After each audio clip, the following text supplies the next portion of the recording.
मित्रांनो, राजकारण म्हणजे नदीसारखं असतं. शांत वाटतं पण आतून खोलवर प्रवाह धावत असतो. आणि या प्रवाहात सध्या महाराष्ट्राच्या राजकारणाची दिशा बदलत आहे. 2025च्या स्थानिक स्वराज्य संस्थांच्या निवडणुका म्हणजे जिल्हा परिषद, पंचायत समित्या, नगर परिषद आणि महापालिका या सगळ्याच निवडणुका राज्याच्या राजकीय भविष्याचा आरसा ठरणार आहे. भाजप सध्या सत्तेत आहे. राज्याचे मुख्यमंत्री देवेंद्र फडणवीस आणि उपमुख्यमंत्री अजित पवार यांच्या जोडीनं महायुती सरकार चालवताना प्रत्येक निर्णयामागे निवडणूक डोळ्यासमोर ठेवली जाते. राज्याचे उपमुख्यमंत्री एकनाथ शिंदे सुद्धा याच्यात आहे. पण मित्रांनो, सत्तेचा प्रवास सोपा नाही.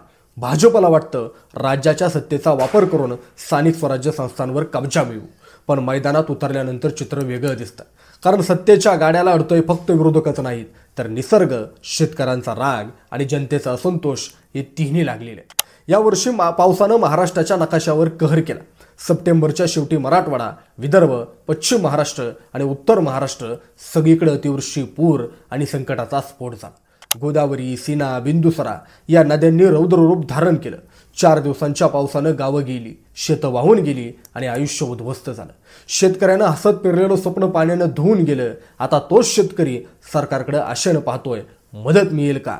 कर्जमाफी होईल का? लाडक्या बहिणींचे पैसे कधी येतील? पण सरकारी यंत्रणा मात्र अजूनही पंचनामे करत आहे आणि मंत्री पाहणी करत आहे. लोकांना आता फोटो नको आहे, पैसा हवाय.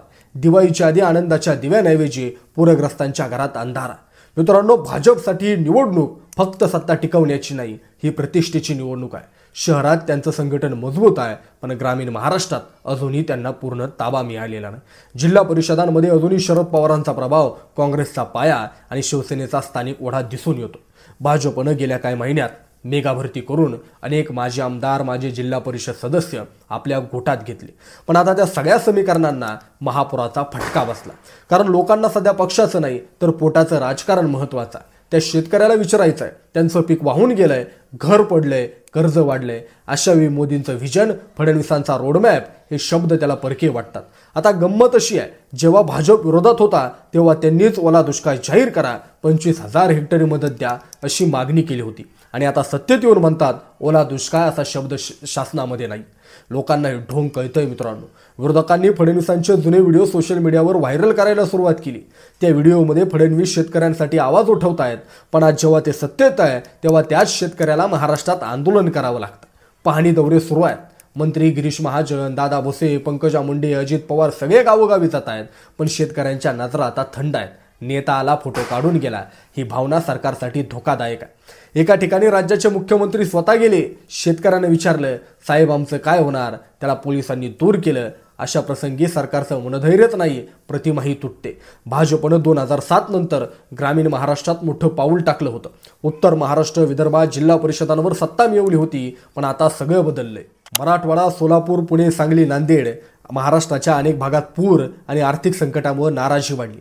लाडकी बहीण योजना, ज्यावर भाजप गर्व करत होता, तिचे पैसे आता थकलेले आहेत. महिलांना हप्ते मिळत नाही, बाजारात रोकड फिरत नाही आणि स्थानिक अर्थव्यवस्था कोसळलेली. अशावेळी सरकारकडे निधी कमी आणि निवडणुका दारात. पैसे पुरवायचे कुणाला? शेतकऱ्यांना की प्रचाराला? हीच खरी भाजपची अडचण. ग्रामीण भाग कठीण असला तरी शहरी भागात भाजप आजही मजबूत आहे. मुंबई, ठाणे, नागपूर, पुणे, नाशिक, सोलापूर या महापालिका भाजपसाठी विजयाच्या शक्यता दाखवत आहेत. शिवसेना उद्धव ठाकरे गट, शिंदे गट, राष्ट्रवादी अजित पवारांचा गट, राष्ट्रवादी शरद पवारांचा गट सगळीकडे फुट आहे. तर भाजपचं संघटन अजूनही मजबूत मशिनरीसारखं काम करतं. प्रत्येक वॉर्डात, प्रत्येक प्रभागात इच्छुकांची मोर्चेबांधणी सुरू आहे. काही ठिकाणी बाहेरून उमेदवार आयात केले जात आहेत.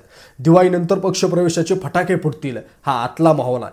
मुंबईत भाजप शिंदे गटासोबत, पण पुणे, नाशिक, नागपूरमध्ये मात्र भाजप एकटाच उतरू शकतो. आणि यावेळी भाजपचा आत्मविश्वास इतका आहे, ते म्हणतात आम्ही एकटे उतरू पण जिंकू नक्की. राष्ट्रीय स्वयंसेवक संघाची शताब्दी ही फक्त संघासाठी नाही, तर भाजपसाठी एनर्जी बूस्टर ठरली. प्रत्येक तालुक्यात, प्रत्येक शाखेत पथसंचलन झालं. भाजपचे कार्यकर्तेही त्यात सहभागी झाले. कारण त्यांना माहीत आहे, संघाच्या आशीर्वादाशिवाय निवडणुका जिंकणं कठीण आहे. संघाच्या बालशाखा आता पुन्हा सुरू झाल्यात. नवीन स्वयंसेवक वाढले आहेत आणि घरोघरी संपर्क मोहीममधून भाजपला थेट मतदारांपर्यंत पोहोचण्याची संधी मिळाली. म्हणजेच निवडणुकीआधी संघाचं बळ, भाजपचं मनोबल. मित्रांनो, महाराष्ट्रात सध्या 3 गोष्टी महत्त्वाच्या आहेत: पाऊस, जनता आणि प्रचार. भाजपकडे सत्ता आहे, संघटन आहे, पण लोकांच्या मनात असलेला राग तोडायचा असेल तर केवळ आश्वासनांची नाही, तर कृतीनं जिंकता येईल.